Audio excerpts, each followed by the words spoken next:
Buksan po natin muli yung ating mga Bible. Sa Aklat ng mga Gawa. Sa kabanatang 25 mula sa mga talatang 13 hanggang 20. Ito. Ganito po ang masusulat. Now, when some days had passed, Agrippa the king and Bernice arrived at Caesarea and greeted Festus. And as they stayed there many days, Festus laid Paul's case before the king, saying, "There is a man left prisoner by Felix. When I was at Jerusalem, the chief priests and the elders of the Jews laid out their case against him, saying, asking for a sentence of condemnation against him. I answered them that it was not the custom of the Roman to give up anyone before the accused met the accuser face to face and had the opportunity to make his defense concerning the charge laid against him. So when they came together here, I made no delay, but on the next day took my seat on the tribunal and ordered the man to be brought. When the accuser stood up, they brought no charge in this case of such evil as I supposed. Rather, they had certain points of dispute with him about their own religion and about a certain Jesus who was dead, but whom Paul asserted to be alive. Being at a loss how to investigate this question, I asked whether he wanted to go to Jerusalem and be tried there regarding them. When Paul had appealed to be kept in custody for the decision of the emperor, I ordered him to be held until I would send him to Caesar. Then Agrippa said to Festus, "I would like to hear the man myself." "Tomorrow," said he, "you will hear him." So the next day, Agrippa and Bernice came to the great pope, and they entered the audience hall with the military tribune and the prisoner men of the city. And at the command of Festus, Paul was brought to him. And Festus said, "King Agrippa, and all who are present with us, you see this man about whom the whole Jewish people petitioned me both in Jerusalem and here, shouting that he ought not to live any longer. But I found that he had done nothing deserving death. As I himself appealed to the emperor, I decided to go ahead and send him. But I have nothing definite to write to my Lord about him.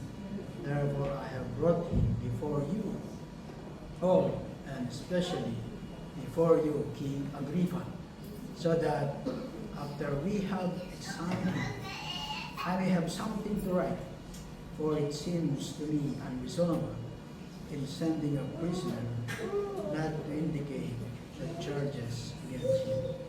Let's pray. Panginoon, puli ka namin nagpupurit, nagpapasalamat o God sa hapon na ito.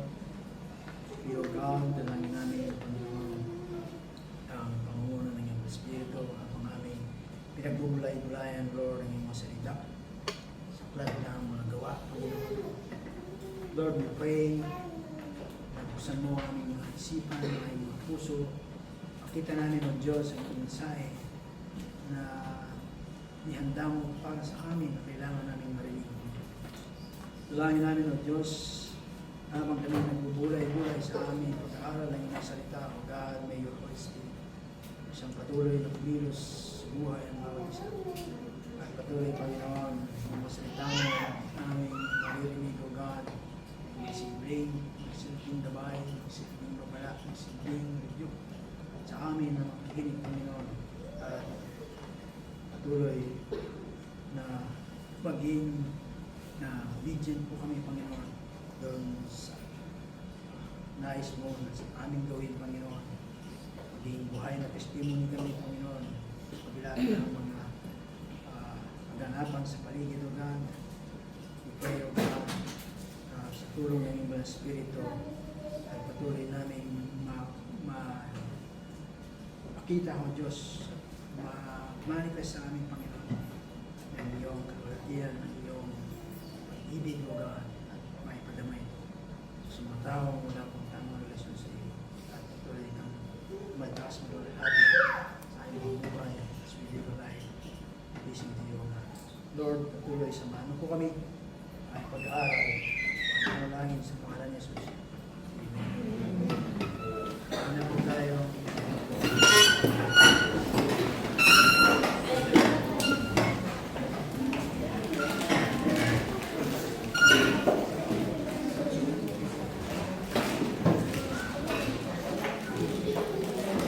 So ating pong pagpapatuloy sa pag-aaral ng aklat ng Acts dito po sa kabanatang 25. Po yung continuation ng ating pag-aaral ng nakaraang linggo tungkol sa ating apostol ni si Apostol Pablo. At dito po sa ating pasahe ay inilalahad ng ating teksto ang dalawang pananaw tungkol sa muling pagkabuhay o pagkabuhay na mabilis. Makita po natin na dalawang pananaw ang makikita natin dito, at yung isa ay yung pananaw ng mundo, the world's view of the resurrection, at yung pong pananaw ng Christian sa muling pagkabuhay o pagkabuhay na magmuli. At nakita po natin na si Apostle Paul ay nasa Caesarea habang hinihintay niya na siya ay mailipat sa Roma. Nung nakaraan natin pag-aaral, nakita natin ang pagkilos ng Panginoon sa mga sitwasyon upang yung kanyang propesiya kay Apostle Paul na makarating sa Roma upang mag-testimony patungkol sa kanya ay magaganap. At paunti-unti ay nakita natin na palapit na yung kanyang dating sa Roma. Narinig ni Festus ang gobernador ang pagtatanggol ni Pablo sa harap ng mga nag-aakusa sa kanya. Ang mga pinunong Hudyo mula sa Jerusalem. Tinanong niya kung handa ba si Apostle Paul na pumunta sa Jerusalem upang doon siya litisin doon sa mga akusa, sa mga charges just na ipinararatang sa kanya.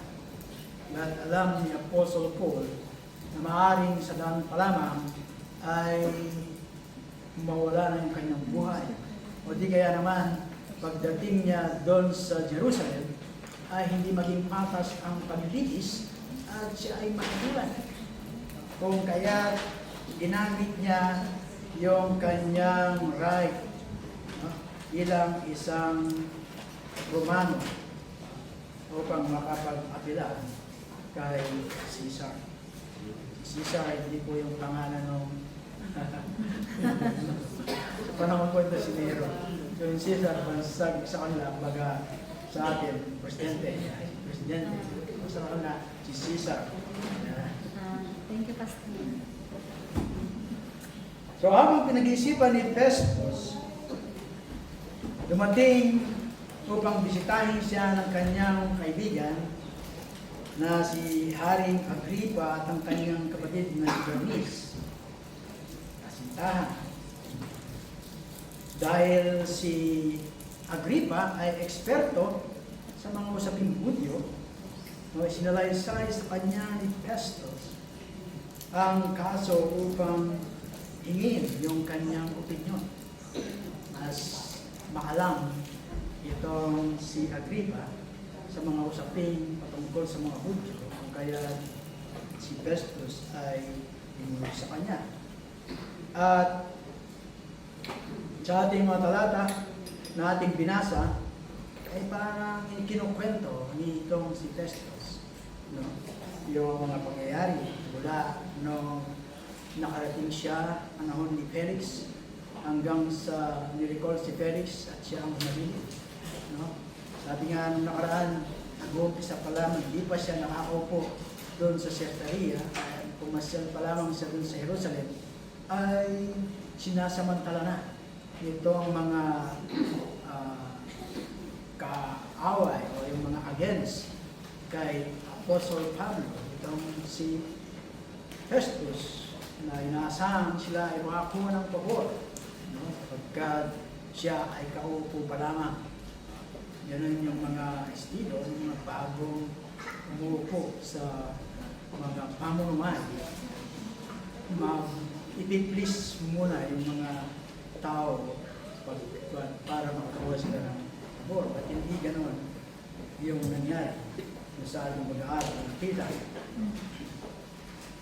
At bagamat itinuturing ng mundo ang pagkabuhay na maguli bilang walang gaanong halaga, itinuturing naman na mga Kristiyano ang pagkabuhay na maguli na pinakamahalagang pangyayari sa kasaysayan. So yung pong ating verse na bibigyan diin ay yung mga versikulo mula 18 hanggang 11. At makikita po natin dito kung ano yung pananaw ng mundo patungkol sa muling pagkabuhay. Una, the world's view of the resurrection is unconsequential. Hindi gaano mahalaga yung muling pagkabuhay para sa kanila. Makita po natin dun sa talata,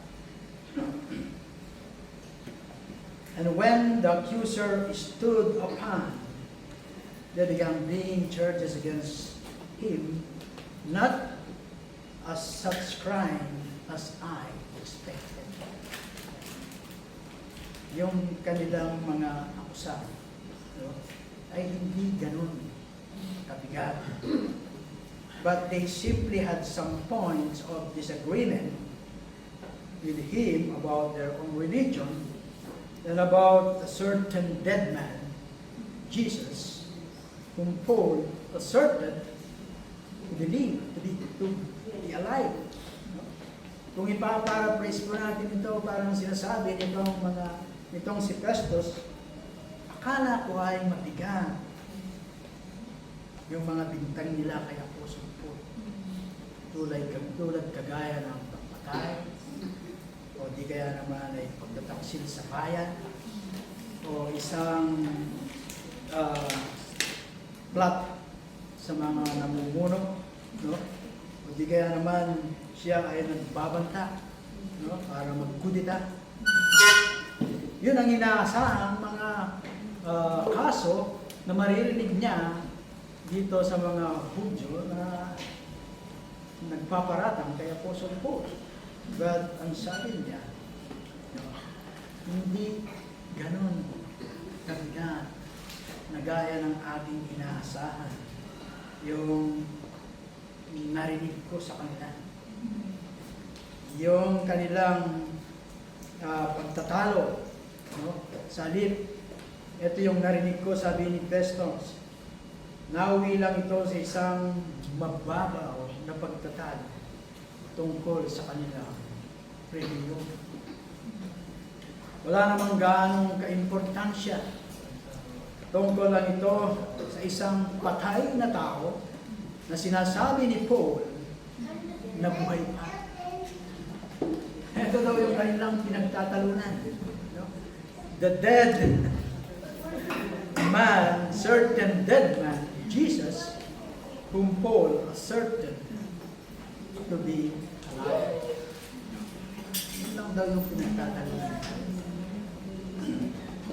So kung meron daw darating na isang reporter mula sa Caesarea Daily News, maaaring gagawin niyang headline ang pagtatagpo ni Festus at ni Agrippa. Mas malagang headline, di ba? At ilalagay niya sa loob, ito yung kanilang mga pinag-usapan, no, mga legal na pag-usap, at mga patungkol sa ganito, ganyan. No? At may sasaing tabi, yung ginigit ni Apostol Pablo, no? Na patungkol sa muling pagkabuhay ng ating Panginoong Kristo. At hindi ito maisasama doon sa news, doon sa istorya. No? Hindi ito tinuturing na mahalaga kung ihambing sa tunay na mga importanteng balita na ibabalita nitong Caesarean Daily News. Kapag nilagay ito sa isang editor at pinalatag sa kanyang mesa, ganito lang pala yung balita. Hindi na ilalabas sa pahayagan. So mapapansin natin na apat na bagay yung pananaw ng mundo patungkol sa muling pagkabuhay o pagkabuhay na maguli. Una, the resurrection is no big deal. No big deal. Hindi mahalagang bagay, hindi malaking bagay yung pagkabuhay ng muli para sa pananaw ng mundo. Sinabi ni Festus na ang mga paratang ng mga Hudyo laban kay Pablo ay hindi mga krimen na tulad ng kanyang inaasahan. No? Doon sa talatang 18 ng kabalatang 25. Akala niya isang mahalagang bagay ang kanilang pinaparatang kay Apostle Paul. Marahil ay may kinalaman sa batas ng Roma. Araw si Pablo ay isang malupit na mamamatay tao. Yun ang kanyang inaasahan na maririnig dito sa mga nag-aakusa. Sabagkat 2 taon na yung nakalilipas, no, nung muling binuhay nila yung kanilang mga pagkakusa kay Apostle Paul. At sila ay nanggagalayin upang mapatay siya. Kaya ang iniisip nitong si Festus ay mabigat na kaso ang kinakaharap nitong si Apostle Paul.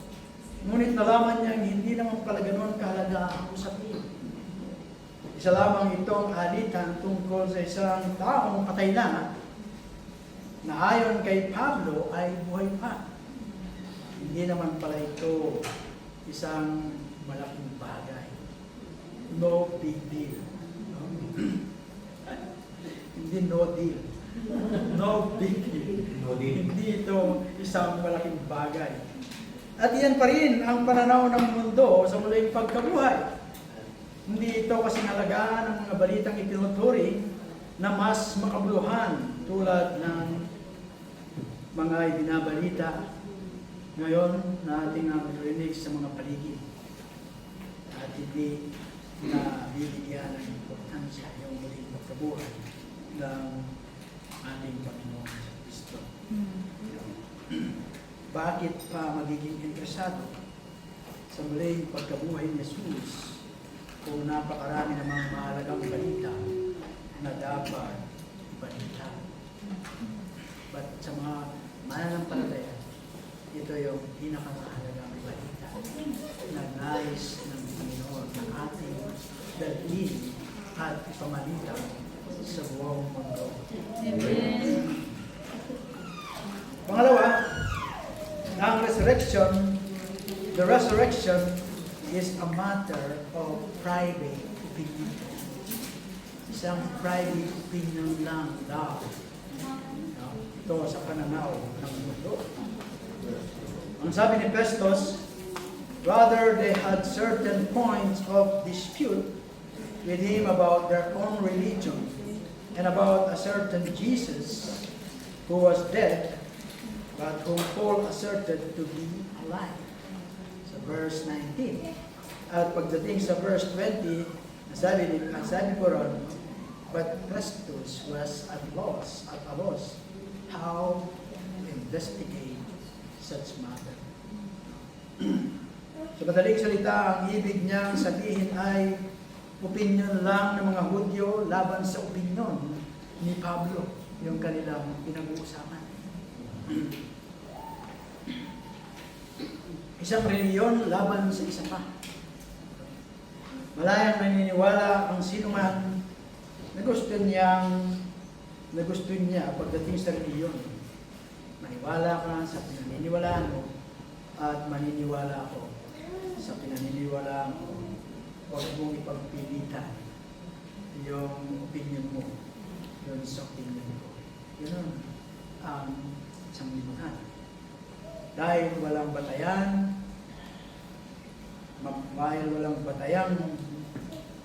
nakabatay sa katotohanan upang makapili sa pagitan ng mga reliyon, ano pa ba ang magagawa ko? Yan ang tanong. At ganyan pa rin ang pananaw ng mundo sa Christianism at sa muling pagkabuhay ng ating Panginoong Kristo. Maaari kang maniwala yan kung nais mo, kung gusto mo. At maniniwala naman ako sa gusto kong paniwalaan.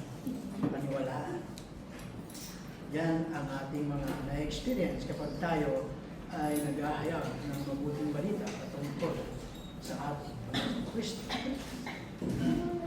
Pero huwag mong ipilit sa atin ang iyong pananaw. Total ang reliyon ay usapin ng sarili pananaw o yung usapin sa private opinion, yung muling pagkabuhay. Noong mga panahon daw, ika-18 siglo, noong sinubukan daw ng lantad ng Kristiyanong si William Wilberforce na wakasin ang kalakalan ng mga alipin sa Inglaterra. Galit na nagpahayag ang isa sa mga tumutol sa kanya na si Lloyd Melbourne. Napakalala ng sitwasyon kung hinahayaan ng makialam ang reliyon sa pribadong buhay. Kung daw nakikialam na yung reliyon sa pribadong usapin, ay napakalala na daw ng usapin. Yan ang pananaw ng mundo. Malaya ang ibang tao na maging reliyoso, basta't hindi ito ikababahala o sumasalungat sa akin. Maaari silang maniwala na gusto nila, ngunit huwag nilang subukan ilapat ang kanilang mga paniniwala sa ating buhay. Minsan, ganoon yung ating mga na-experience kung tayo ay nagsishare.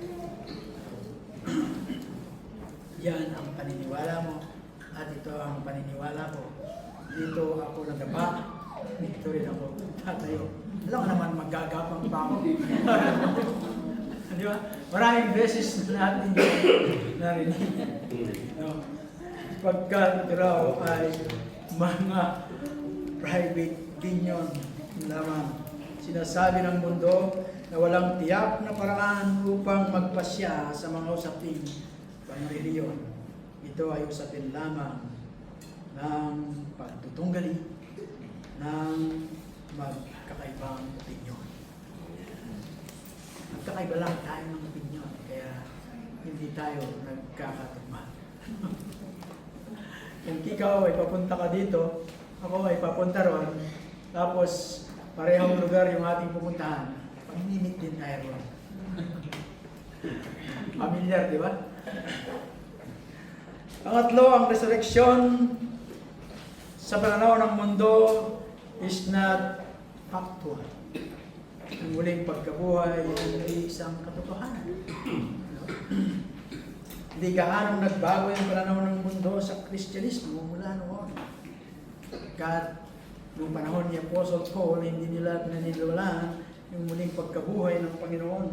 Even itong si Festus at yung mga kaniyang nabahayin ng mga tataas na opisyal, sa panahon din daw natin ngayon, ay hindi gaano nagbago. Ganun pa rin. Itinuturing ang Kristyanismo bilang isa sa mga reliyon sa mundo na walang kinagkakaiba sa iba pa. Ang lahat ng reliyon ay usapin ng pananampalataya. Ito yung pananampalataya mo sa Christian pananampalataya. At ito na naman yung pananampalataya ko sa Muslim na pananampalataya, sa Buddhist na pananampalataya, at iba pang mga pananampalataya na kanilang sinasampalatayanan. Hindi ng katuwiran o katotohanan magpapatunay. At kamat tayo ay hindi natin nasaksyan.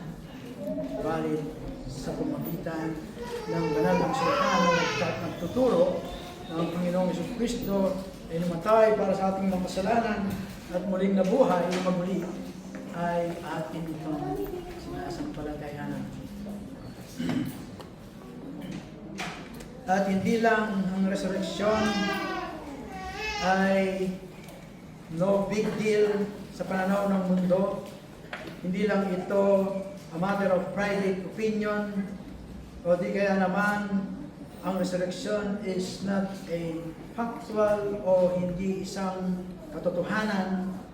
At ang sabi pa ng sanglibutan, si Jesucristo daw was not a unique person.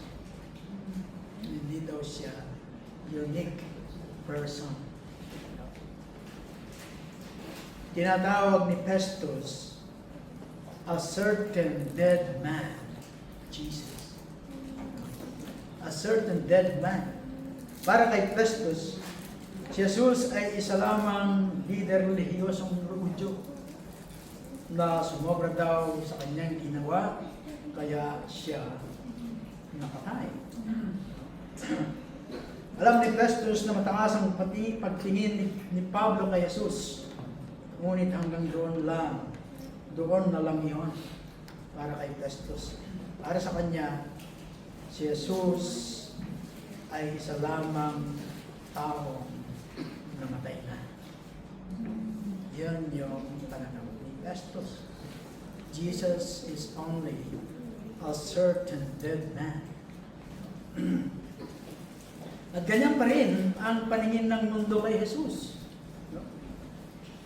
May mga umaamin na siya ay isang dakilang lider reliyon at makapangyarihang guro ng moralidad. Maaari pa nga siyang ituring na siya ay bilang isang henyo sa usaping pangreliyon. Yung ganyan yung pananaw ng mundo. Ngunit may mga nagdududa kung maaari bang makilala ng tunay ang tunay na Jesus sa kasaysayan. Sa inyong karanasan, nakilala niyo ba ang tunay na Jesus ng kasaysayan? Tahimik. Amen. Kung hindi nila nakilala ang tunay na Jesus ng kasaysayan, Ginit nila na imposibleng iuhalay ang tunay na Jesus mula sa mga alamat na nilikha ng mga manunulat ng bagong tipan. Silang daw itong alamat, no? Para sa mga sumulat ng bagong tipan. Para sa mundo, hindi natatangi ng ating Panginoong Kristo. Ang muling pagkabuhay isang maganda at walang pinsalang kaisipan kung nais mo itong paniwalaan. Ang pagkabuhay ng muli o yung tinatawag na Easter, Pasko ng pagkabuhay, ay isa daw masaya Isa daw itong masayang pagdiriwang sa panahon ng tagsibol. Yung Easter, hindi sa panahon ng summer. Sa panahon daw ng tagsibol, kung kailan maaari tayong maging masaya sa buhay at puno ng pag-asa dahil sa bagong buhay sa kalikasan. So, isasabay mo yung pagdiriwang ng Pasko ng muling pagkabuhay doon sa pagtagsibol. So, hindi ka kung ano yung ginagawa mo sa mahal na araw. Pero hindi na ganun yung mga ginagawa sa mahal na araw. No, mapapansin natin sa atin, hindi lang sa Pilipinas, hindi sa mga ibang lugar, kapag mahal na araw, it's holiday.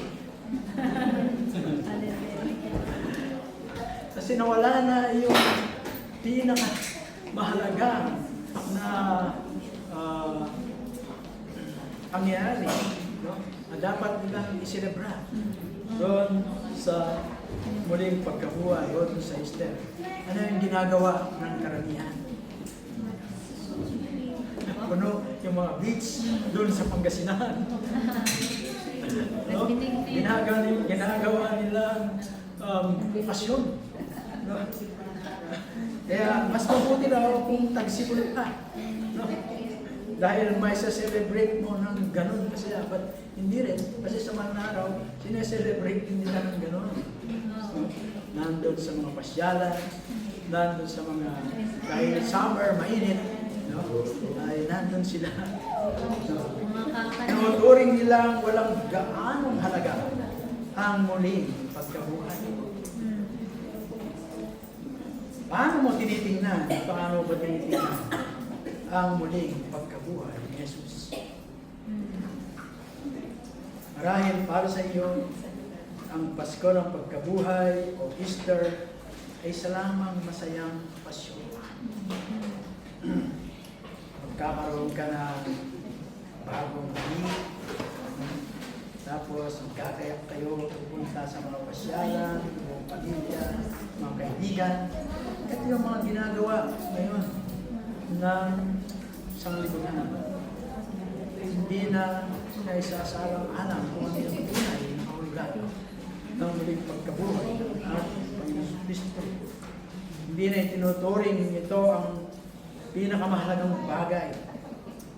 At pagdating naman sa makasaysayang pangyayari ng muling pagkabuhay ni Jesus, nasa iyo na kung maniniwala ka rito o hindi. Ngunit ikaw, ano ang iyong pananaw? May sarili kang paraan ng paniniwala. Ang pananaw mo ay kung gagawin mo ang iyong buong makakaya, magiging maayos din ang lahat sa mundo. Yan ang sanglibutan. Sa kanila, ang muling pagkabuhay ay no big deal.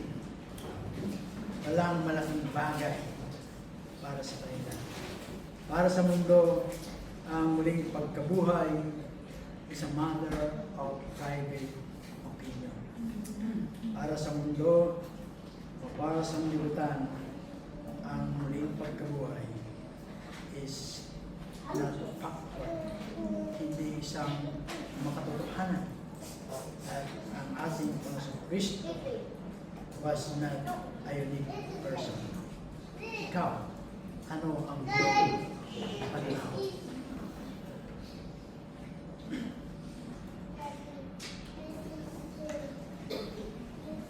Tingnan naman natin kung ano yung pananaw ng Christian. Yung the Christian view of the resurrection. Nakita natin yung pananaw ng mundo. At ma-assess mo yung sarili mo, no? Sa aling pananaw ka ba ng mundo nandoon. Apat lang yung nabanggit ko, maaaring marami pang iba. At makita mo kung nasaan mo. At nasaan naman tayo dito sa pananaw ng mga Christian.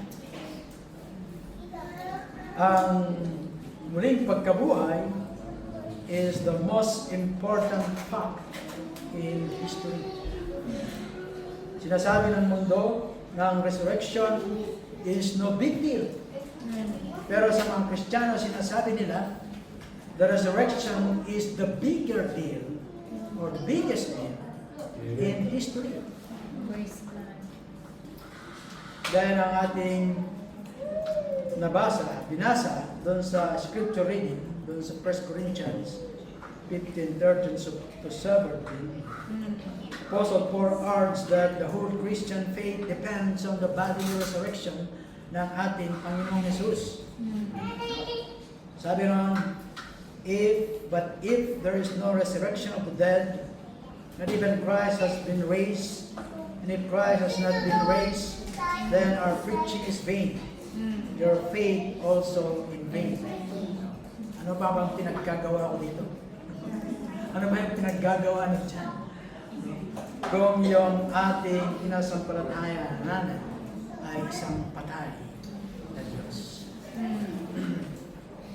Moreover, we are even found to be false witnesses of God, because we witness against God that He raised Christ, whom He did not raise. If in fact the dead are not raised, or if the dead are not raised, not even Christ has been raised, and if Christ has not been raised, then your faith is worthless. You are still in your sin. Sa madaling salita, kung nais mong mapabulaanan ang Kristyanismo ng tuluyan, pasubaliin mo ang pisikal na pagkabuhay ng Panginoong Jesus. Sapagkat ito ang pundasyon na pinagbabatayan ng lahat ng iba pa. Gaya raw ng isang domino effect, kapag tinulak mo yung isa, lahat ay babagsak. Hindi tinuturing ng mundo ang pagkabuhay ng muli bilang isa sa mga pinakamahalagang pangyayari ng kasaysayan. Merong isang aklat na ang pamagat ay Timetables of History na isinulat ni Bernard Grove noong 1982. Kung nabasa niyo po yan ng panahon yun, ay napakaganda ng mga nasulat. 1982, di ba? 2 years na. Nandun lang ako nun, di ba?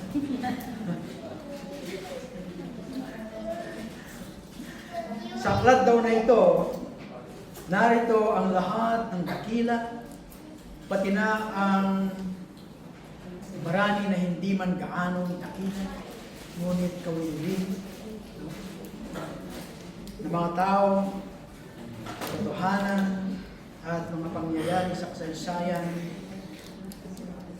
na sa paraang magkakatabi o magkakasabay.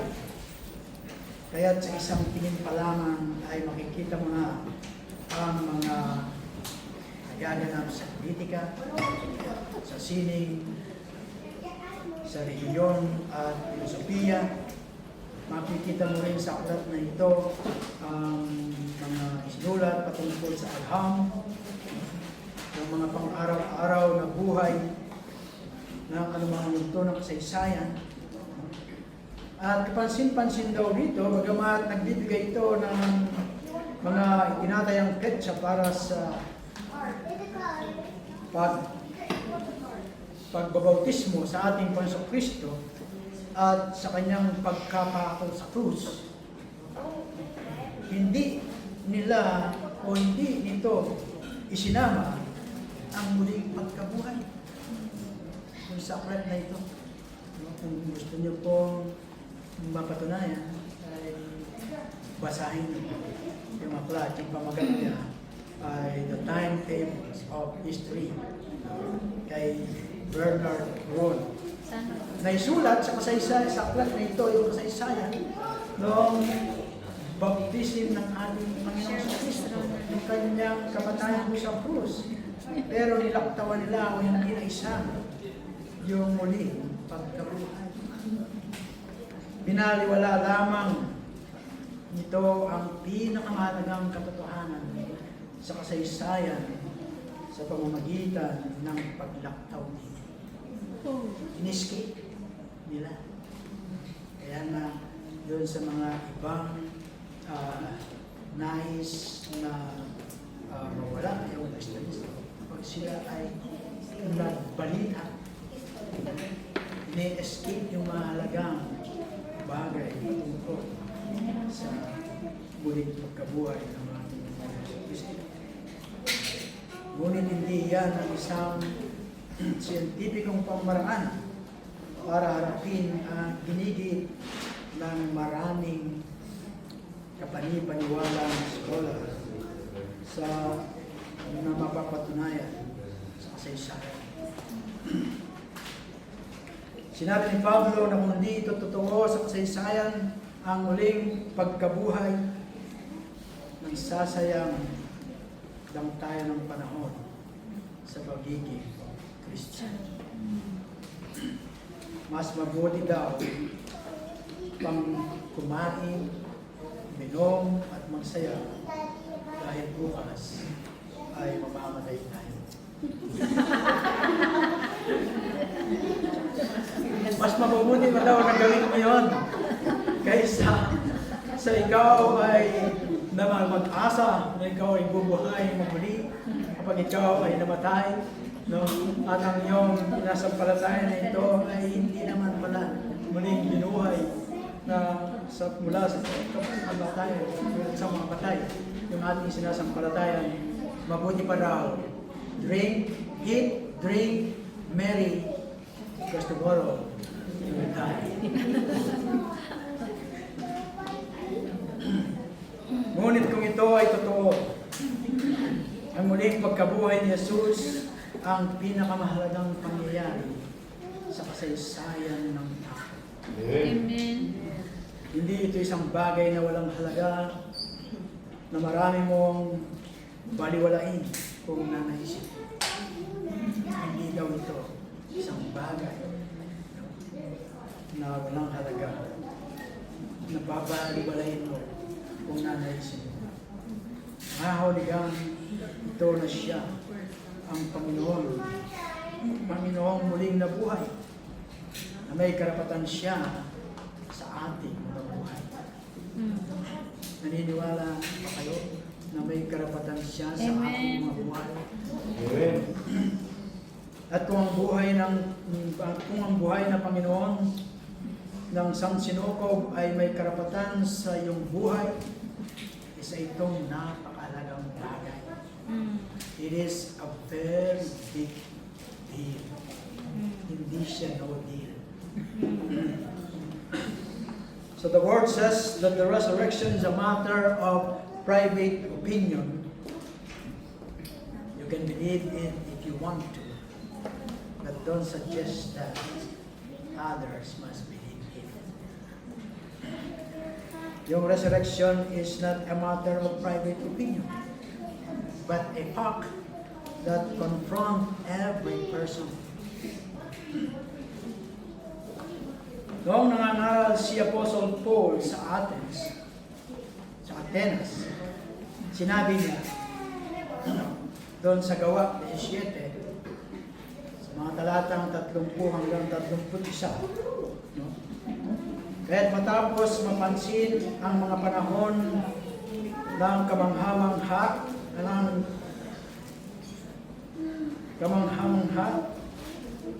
so ipinahayag ngayon ng Diyos sa mga tao, ang lahat, saan man sila naroon, ay dapat magsisi. No? Ito po yung pangaral ni Apostle Paul doon sa Athens. No?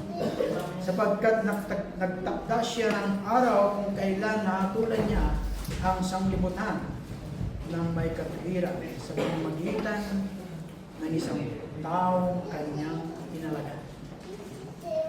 na pinatunayan niya sa lahat ng tao sa pamamagitan ng pagbuhay sa Kanya mula sa mga patay.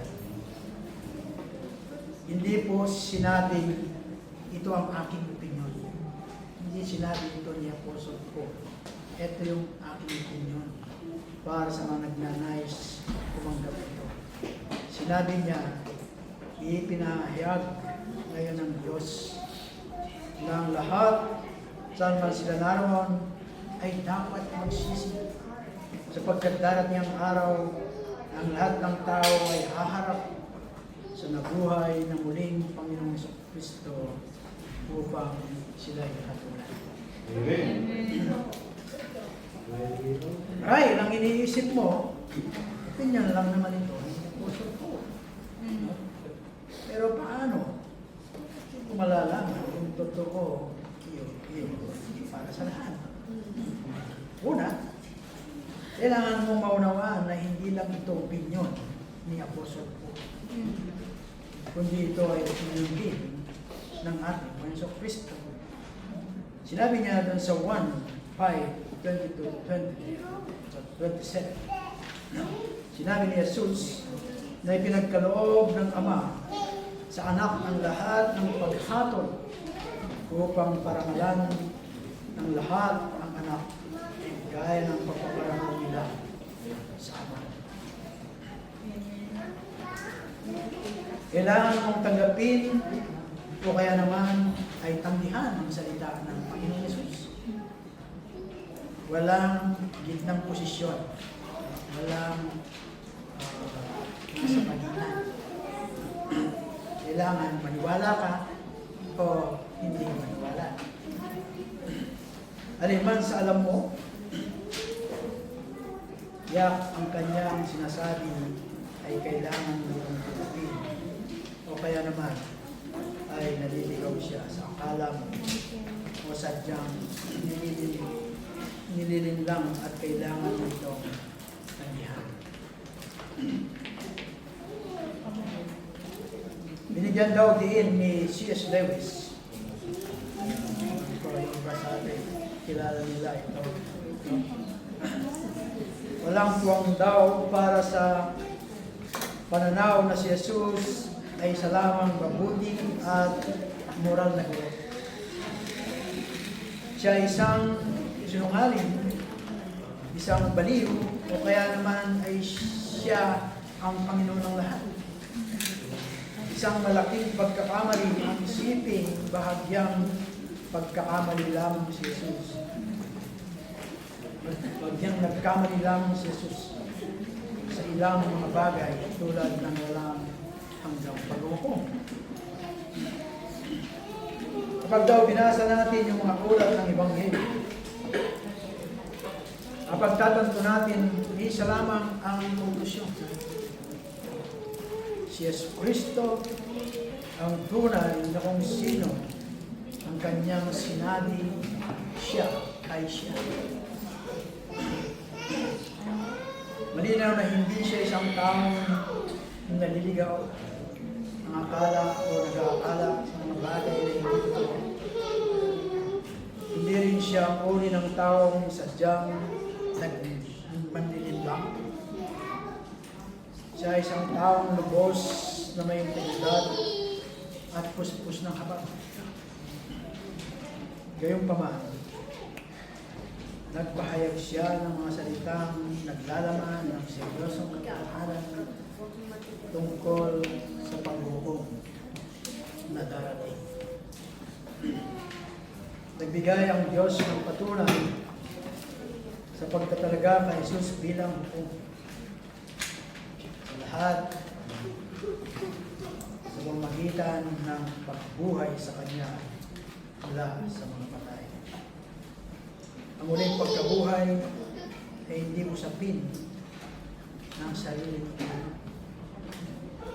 na maaari mong paniwalaan sa panggihan ayon sa iyong gusto. Sa halip, ito ay isang katotohanan pangkasaysayan na umaharap sa bawat tao, dala ang seryosong realidad na balang araw ay tatayo tayo sa harapan ng muling na buhay at tayo ay kanyang hahatulan. Bilang ating tagapagligtas o bilang ating po kung saan karon.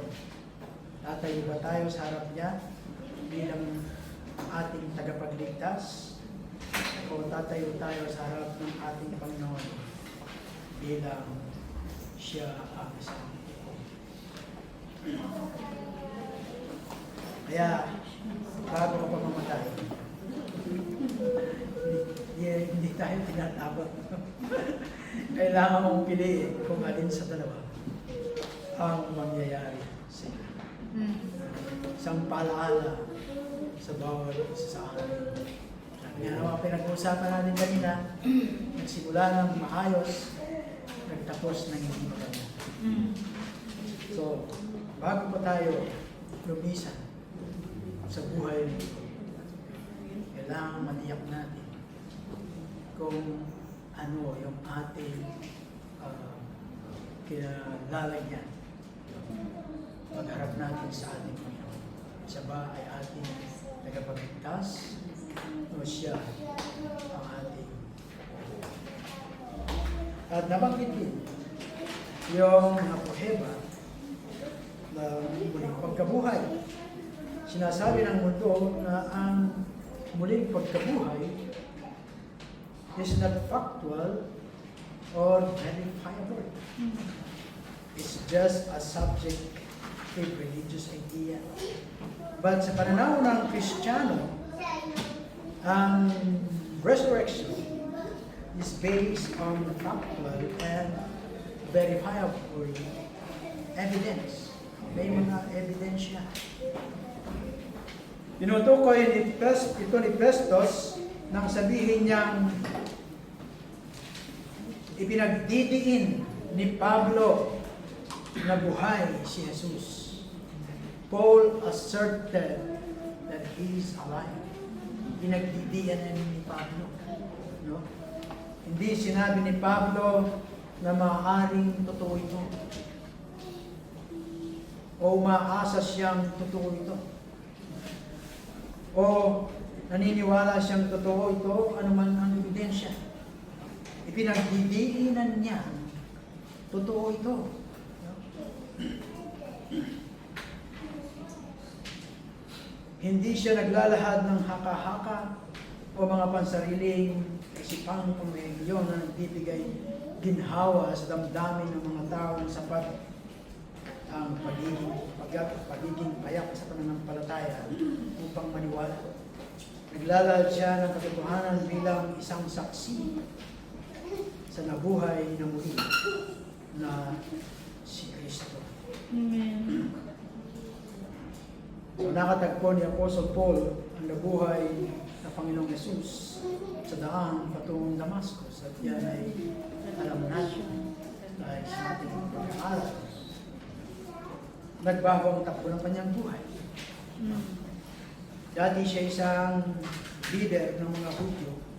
Mabilis ang kanyang pag-aangat, determinadong usigin ng mga Kristiyano at puksain ang mapanganib at bagong aral na ito itong panahon ni Apostle Paul.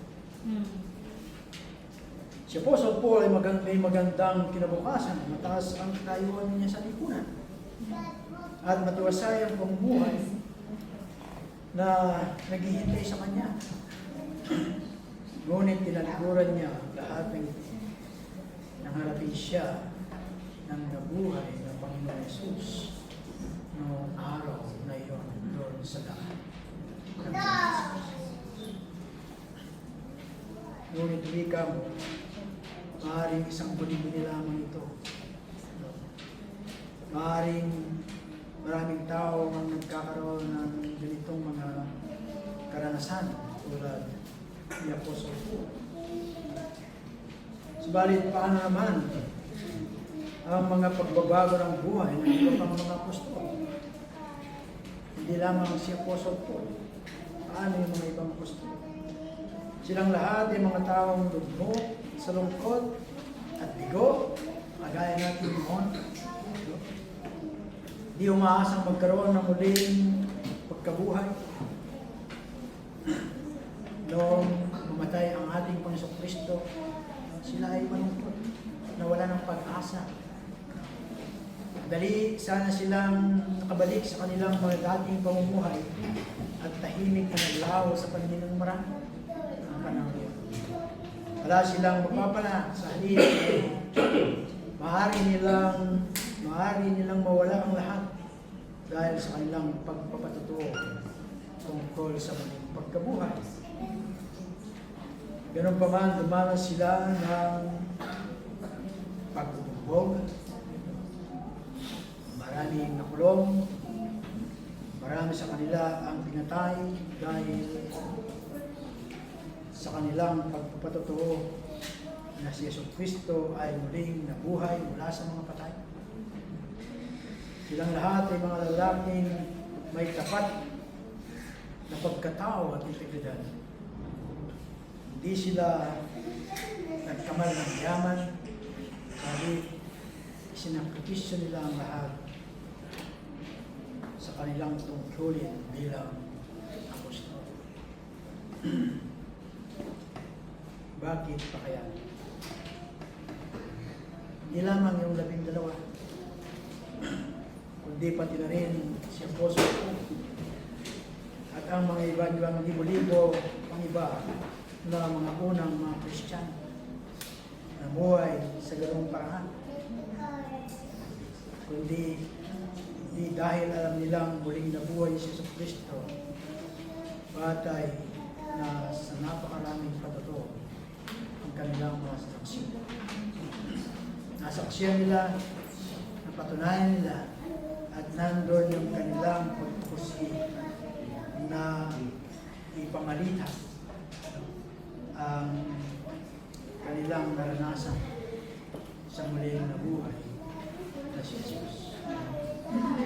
Tayo, naranasan ba natin sa ating mga buhay ang muling nabuhay na si Jesus? Amen. At kung naranasan natin yon, ay kagaya din na tayo ng mga unang apostol at ng mga libo-libo pang iba. Kagaya din ni Apostol Paul, na nandun yung ating tapang, nandun yung ating pagpursige na ipahayag at isiwalat yung muling pagkabuhay ng Panginoon. Magbibigay ng pagbabago sa buhay ng bawat maniniwala at tatanggap sa ating Panginoon Kristo. Amen. Kahit masabihin sila ay pawang nilinlang, kailangan pa rin paliwanag ang tungkol sa walang laman na libingan. Sabi ay nilinlang lang sila. But merong isang proheba, the empty tomb. Kung naroon pa sa libingan ng katawan ni Jesus, maaari sanang inilabas ito ng mga pinunong Hudyo.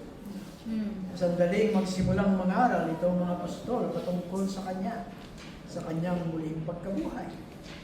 Nang sa gayon, matapos agad ang walang katuturang alamat na iyon. Subalit, wala, empty, yung libingan. Malinaw na walang natagpuang katawan, walang laman ang kung ninakaw naman yung ng mga kaaway ni Jesus ang kanyang bangkay, agad sana nila itong iniharap. Kung sinuhulan naman yung mga bantay na Romano upang itago ang bangkay sa ibang lugar, nangahulugan ito ng panganib sa kanilang buhay. Sakaling magreklamo yung mga pinuno ng mga Hudyo sa kanilang commander. Hindi kailanman pinaratangan ng mga pinunong Hudyo ang mga sundalong Romano na sa pagnanakaw ng bangkay o papahintulot na kunin ito ng mga alagad.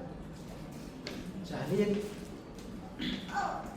tinanggap nila ang pahayag ng mga bantay. No? Tinanggap yung pahayag na ito nila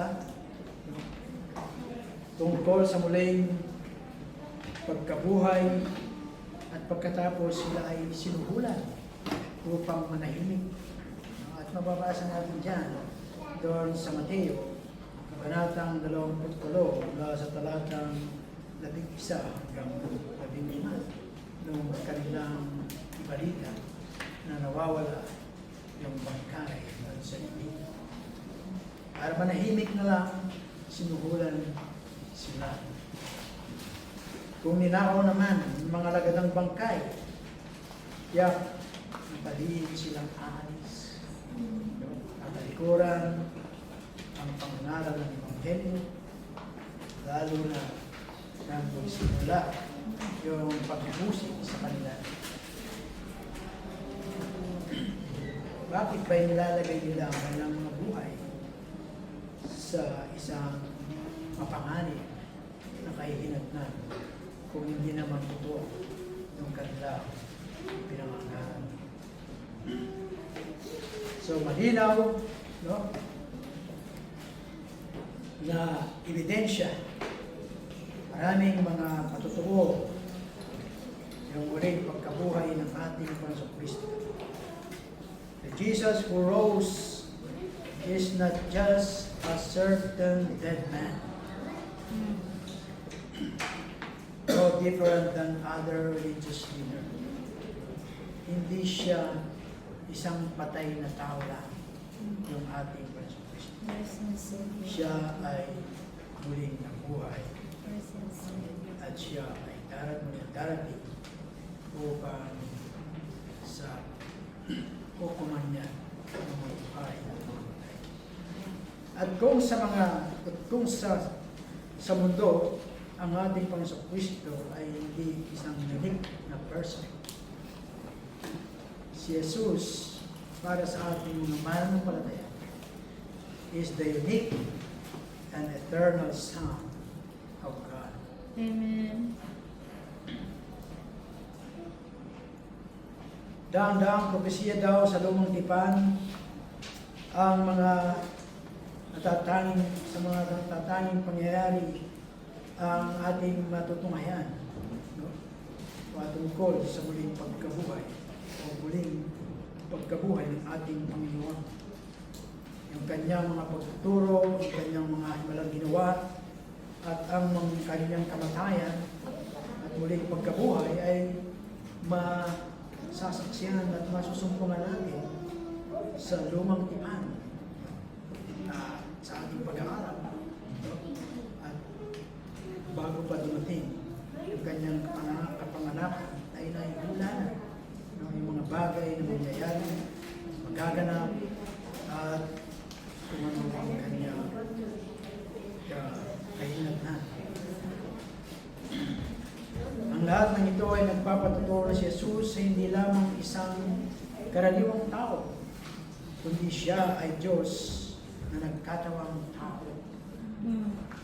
Ang natatangi at walang hanggang anak ng Diyos.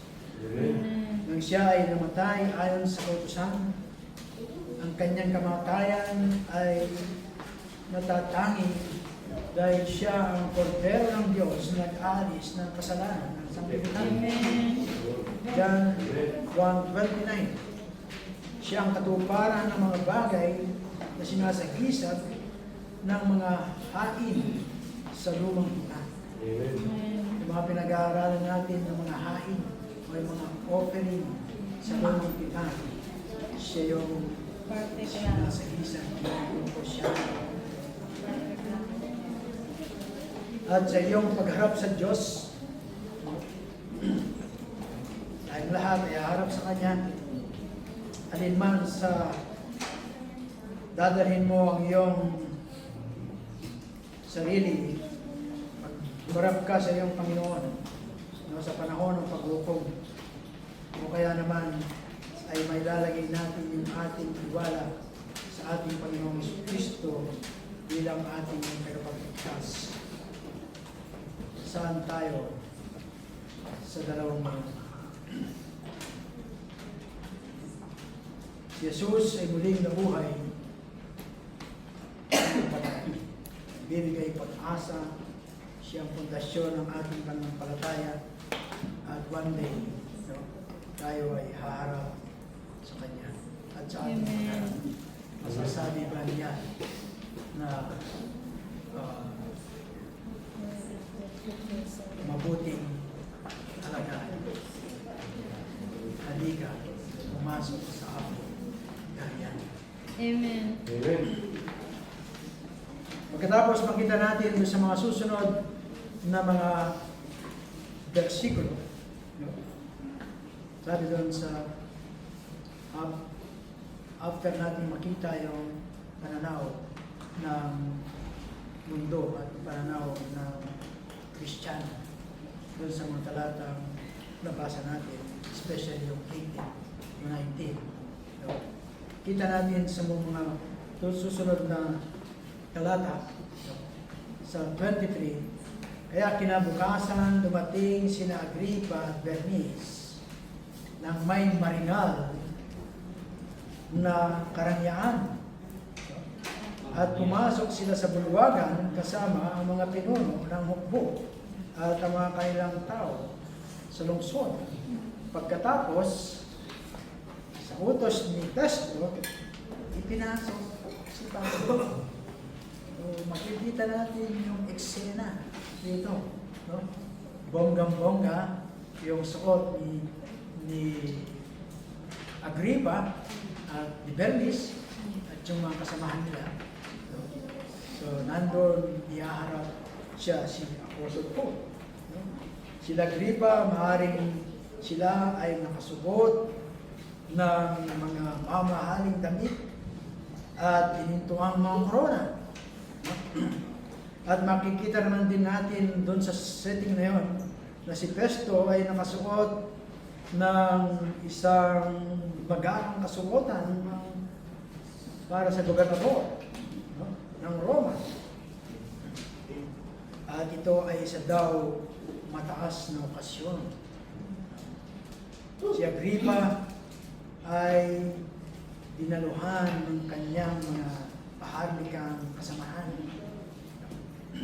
at napapaligiran ng mga pinurong Hudyo doon sa Caesarea. Napawang nakadamit. Sila ay magagarang mga kasuotan. At kasama ni Festus ang mga kapitan ng 5 pangkat na nakadestino sa Caesarea, kasama ng isang escort ng mga leonaryong mga bantay. Kung makita natin yung set ng mga matataas na tao yung nandirito.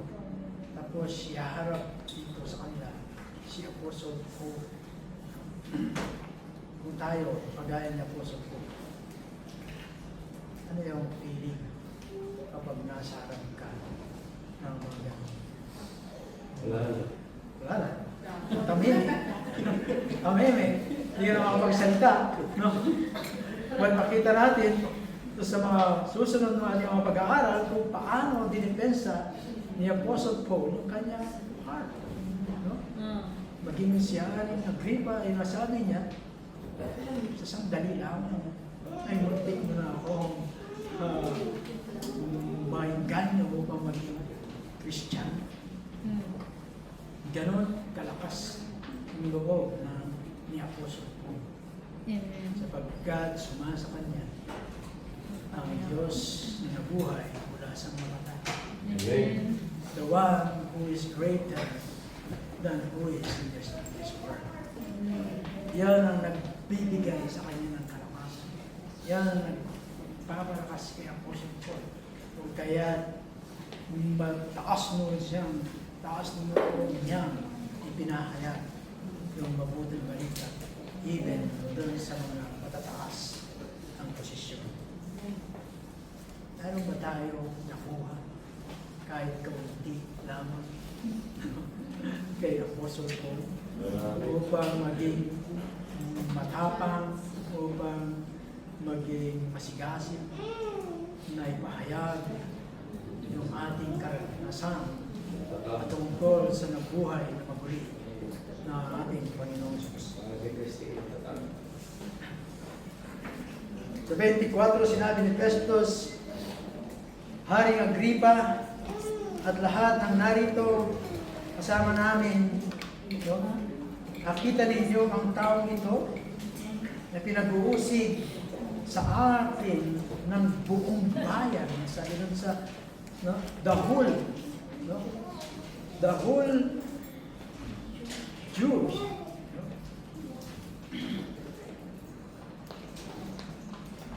You see, this man about whom the whole Jewish people petitioned me, both in Jerusalem and here, shouting that he ought not to live any longer.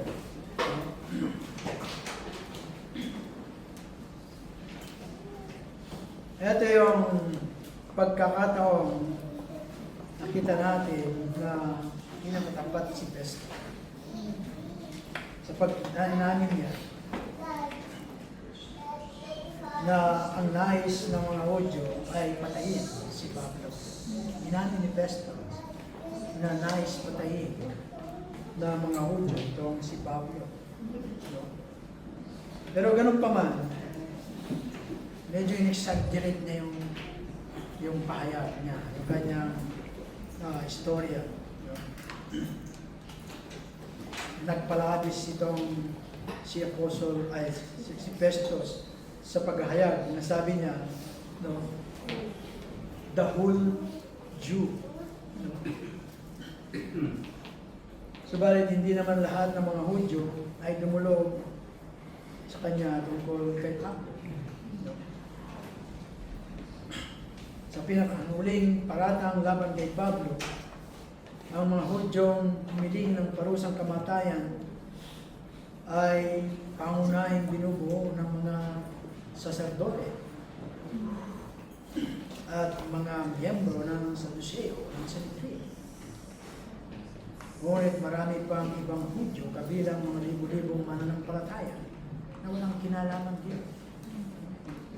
On one side, naging tapat si Festus. On the other side, in-exaggerate naman niya yung kanyang pagpahayag. Sabi niya, buong Hudyo sa Jerusalem at dito. Ano kaya yung pakiramdam ni Agripa kapag narinig niya? Kasi idinulog niya kay Agripa dahil sabi ni Festus, mas maalam ka sa mga usaping Hudyo. So kapag sinabi ni Festus na buong Hudyo sa Jerusalem at dito, so, ano nang iisipin nito si Agripa na tunay na si Apostol ay isang napakasamang tao. But hindi ganon yung sitwasyon. Sabi ni Festus, natuklasan kong wala siyang ginawang anuman na karapat-dapat na mamatay sa kamatayang parusang kamatayan. At dahil siya mismo ang wakila sa emperador, nagpasya akong ipadala siya roon.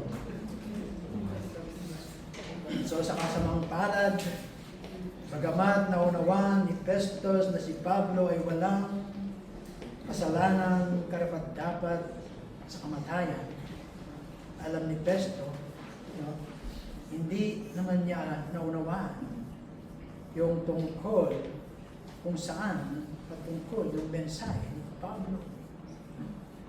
Alam ni Festus na wala anumang ginawa si Apostle Paul na karapat-dapat siyang patayin. Pero hindi naman nalalaman ni Festus yung mensahe na dala-dala nitong si Apostle Paul. Minsan, sinabi ni Martin Luther, ang layunin ng kanyang misyon ay buksan ang kanilang mga mata. Layunin ng kanyang misyon ni Pablo. Misyon ni Pablo. Nabuksan ang kanilang mga mata. itong mga buhusi sa kanya, higit yung mga matataas na posisyon. Ibig sabihin, buksan at gisingin ang isipan sa katotohanan upang sila ay magbalik loob. Ang pagbabagong ito ay pinakikita sa pamagitan ng dalawang magkasalungat na kalagayan. Ang pagitan ng kadiliman at ng liwanag. At ang pagitan ng kapangyarihang naghahari si Satanas o ang kapangyarihang pakikipag-isa sa Diyos. Sa uli, ang pinakahuling layunin ng Diyos sa kanilang pagbabalik loob ay ang kapatawaran ng kanilang kasalanan at ang pagkakaloob ng mana sa kumatuwid ang pakikibahagi sa kalwalatian ng Diyos. Amen. Nananatiling bulag si Pesto sa mga katotohanan ito. Bagamat alam niya na walang maling ginawa si Apostle Paul upang siya ay parusahan ng kamatayan. Siya ay nanatiling bulag sa mga katotohanan dala ng mensahe ni Apostle Paul. Alam natin na si Apostle Paul ay hindi nag-aaksaya ng oras para, nakakulong lang siya doon. Upo sa isang sulok, tapos ganun lang gagawin. Hindi. No? Habang siya ay nakakulong, kung saan man siya nakaroon, sinasamantala niya yung panahon para mahibahagi niya yung banal na ebanghelyo. No? May mga ligtas na mga gwardya, may mga prisoner, at hindi lang may detalye kung doon sa 2 taon kanyang pagkakabilanggo sino-sino ang tumanggap sa ating Panginoon Kristo ng Panginoon at Tagapagligtas. Walang sinaksayang oras itong si Apostle. Tayo, meron ba tayong oras? Hindi yung inaksayang oras. Meron ba tayong oras na gaya ni Apostle Paul na ibalita, ipahayag, Yes, amen. ang muling na buhay na Panginoong Jesus sa ating kung saan tayo naroon. Amen. Bagamat sasabihin natin, hindi naman ako ganun karunong magsalita. Kikita ba ito sa ating mga gawa? Meron bang ebidensya? Sabi ng mga magkakasama sa plato, ay, Kristiyano ka pala. Hindi halata. Makapasabihan tayo ng ganon. Ngunit wala akong tiyak na may sulat sa aking Panginoon tungkol sa Kanya, kaya naman iniharap ko siya sa inyong lahat, at lalo na sa iyo, Hari Agripa, upang matapos natin siyang suriin, ay magkaroon ako ng maisulat. Ang alam lang niya ay walang ginawang masama si Apostle Paul na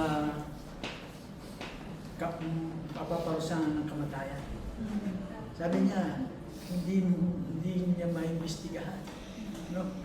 Sabi niya, wala siyang may susulat. Kasi pag nilipat mo yung isang preso, no, sa isang mataas na posisyon, gaya ng ginawa ni Lucius, no, ay sumulat siya. Kasi yung kanyang handoveran ni Apostle Paul ay pinakamataas na tao, si Caesar. Tapos gagambalain mo yung kanyang oras, no, baka muna ka pa kayo po. Sinis na sa'yo.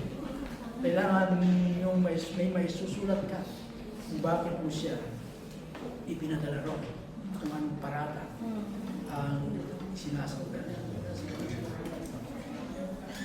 Wala akong tiyak na may susulat tungkol sa kanya sa aking Panginoon. Sa wakas ay inamin ni Festus na wala siyang formal na sakda na may papadala kay Caesar. Wala siyang anumang bagay na mapagkakatiwalaan o tiyak na may papaabot sa emperador na si Nero noong panahon iyon na namumuno si Nero. Hindi pa siya tuluyang nababaliw, ngunit hindi pa rin mainam na magpadala ng bilanggo sa emperador na walang kaukulang saktan.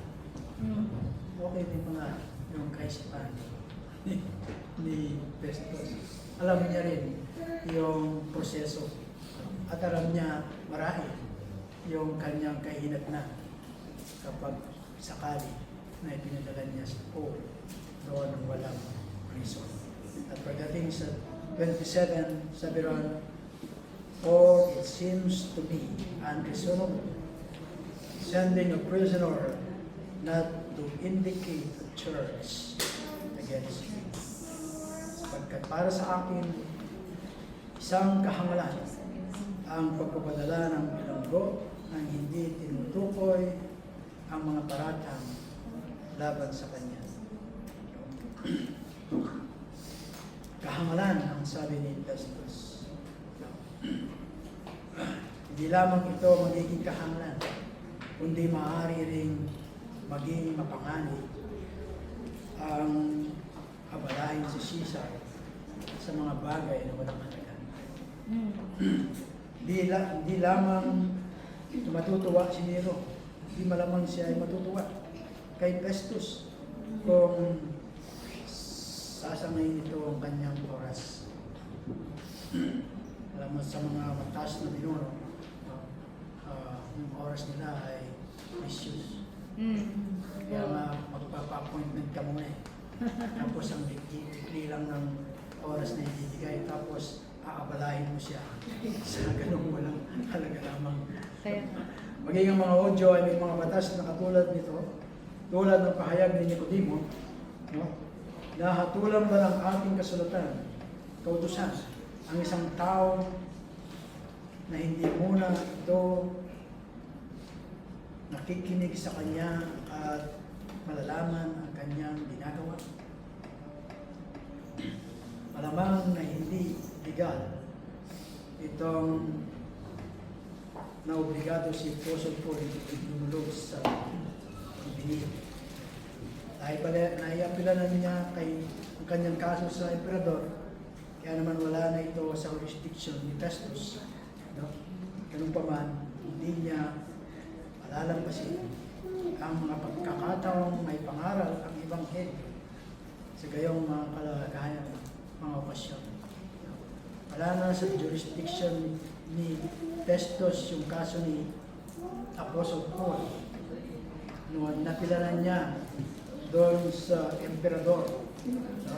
But sinasamantala ni Apostle Paul yung mga pagkakataon ng mga sitwasyon upang kanyang may pangaral ang Ebanghelyo. No?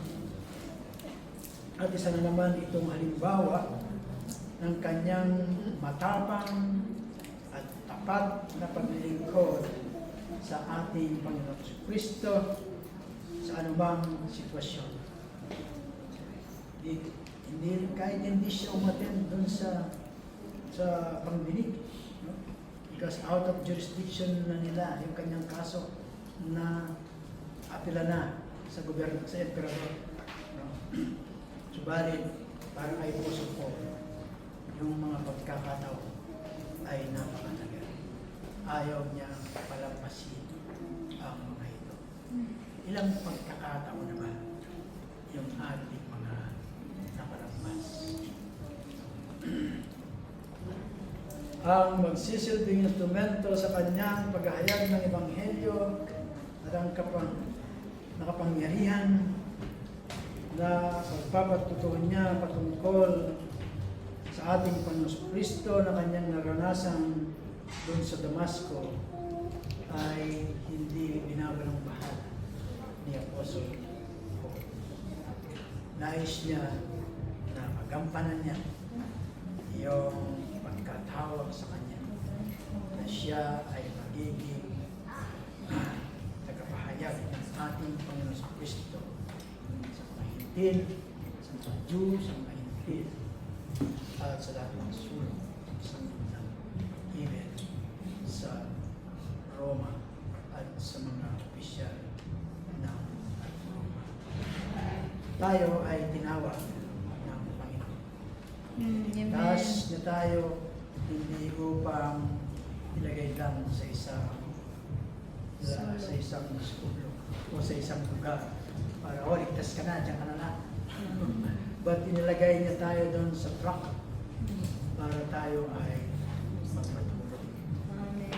At sa ating pagpapatuloy, gaya niya sa Apostle Paul, hindi niya tinitignan yung mga sitwasyon sa paligid.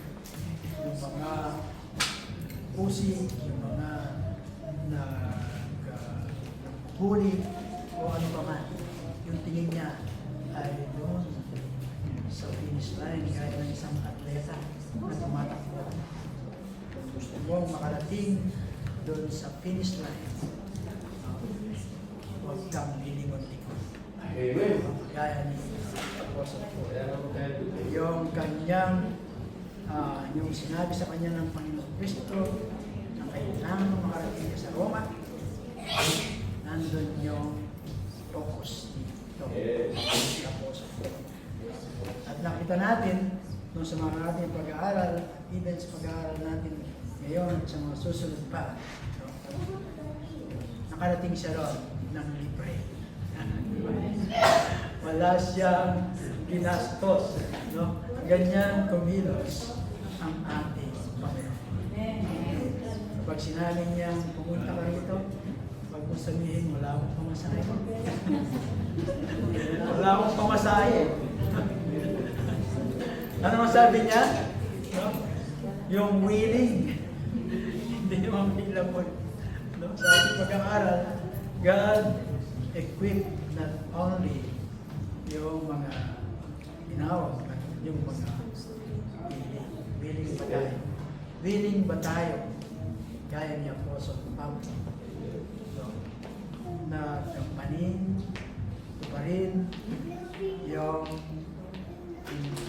iniutos sa atin ng Panginoon na humayo kayo at gawing alagaan ang lahat ng mundo.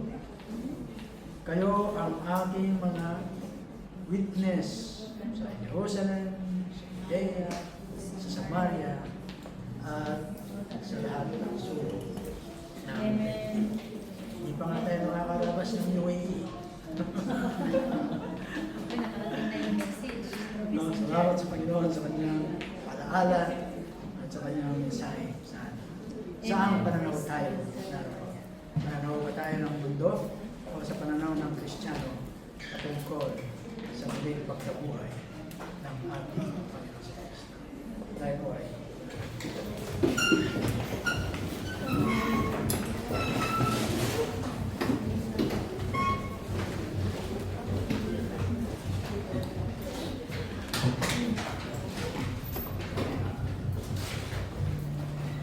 Panginoon, muli ka dahil na puri at nagpapasalamat po yan sa isa pang mensahe na pinarating mo sa atin.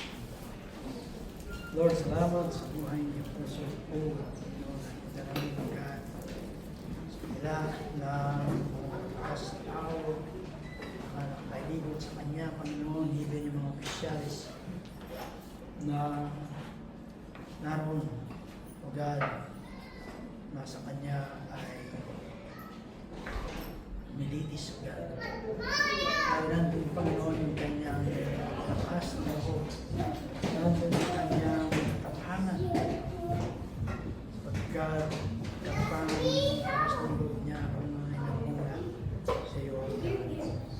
Lord, lagi namin kung paano mo yan ang taas, kung paano mo binigyan na karunungan at pusi, kung paano mo ginamit si Apostle Paul.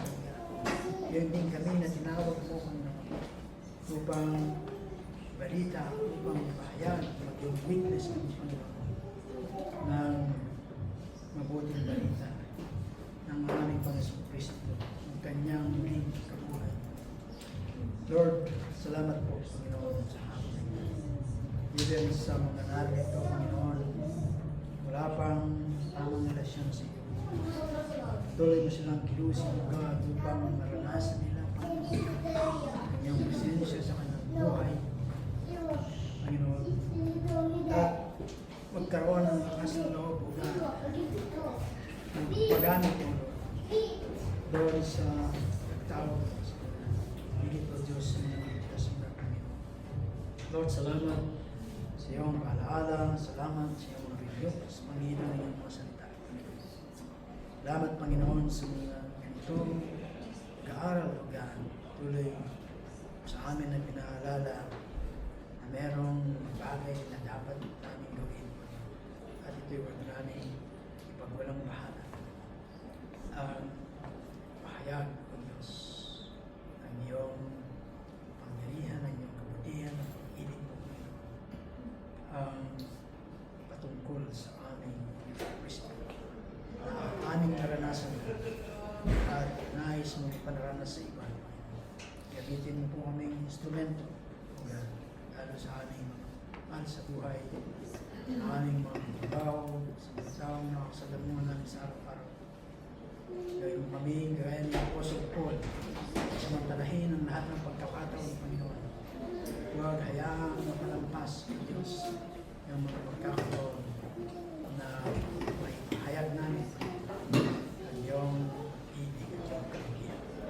Lord, maraming salamat sa hapon nito, sa aming paghayo, Lord, sa lugar na ito, Panginoon, dahil naglay namin ang pangako mo na hindi mo kami iiwan, hindi pa kubayaan, na natili ka sa amin, Panginoon, sa mga aming sinusunod ng pagpili, maging mga witness ko kami, saksi, Diyos, mula sa lugar na ito, sa mga lugar na kung saan po kami dadalhin. Maraming salamat, O God, sa hapon na ito.